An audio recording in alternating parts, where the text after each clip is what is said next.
بسم الله الرحمن الرحيم. يا أيها النبي اتق الله ولا تطع الكافرين والمنافقين، إن الله كان عليما حكيما. واتبع ما يوحى إليك من ربك، إن الله كان بما تعملون خبيرا. وتوكل على الله وكفى بالله وكيلا. ما جعل الله لرجل من قلبين في جوفه، وما جعل أزواجكم اللائي تظاهرون منهن أمهاتكم، وما جعل أدعياءكم أبناءكم، ذلكم قولكم بأفواهكم والله يقول الحق وهو يهدي السبيل. ادعوهم لآبائهم هو أقسط عند الله، فإن لم تعلموا آباءهم فإخوانكم في الدين ومواليكم، وليس عليكم جناح فيما أخطأتم به ولكن ما تعمدت قلوبكم، وكان الله غفورا رحيما.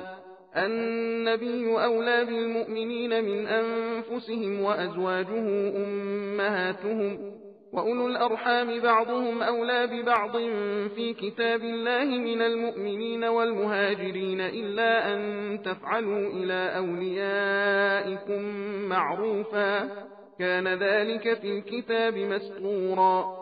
وإذ أخذنا من النبيين ميثاقهم ومنك ومن نوح وإبراهيم وموسى وعيسى بن مريم، وأخذنا منهم ميثاقا غليظا ليسأل الصادقين عن صدقهم، وأعد للكافرين عذابا أليما. يا أيها الذين آمنوا اذكروا نعمة الله عليكم إذ جاءتكم جنود فأرسلنا عليهم ريحا وجنودا لم تروها، وكان الله بما تعملون بصيرا. إذ جاءوكم من فوقكم ومن أسفل منكم، وإذ زاغت الأبصار وبلغت القلوب الحناجر وتظنون بالله الظنونا. هنالك ابتلي المؤمنون وزلزلوا زلزالا شديدا. وإذ يقول المنافقون والذين في قلوبهم مرض ما وعدنا الله ورسوله إلا غرورا.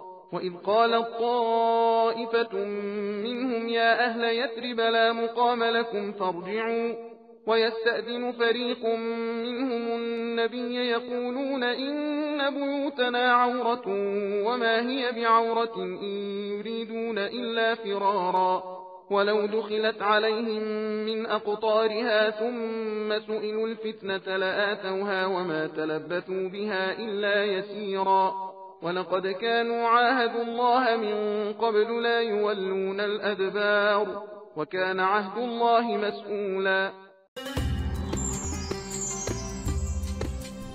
सबील कुरान हिदायत का रास्ता।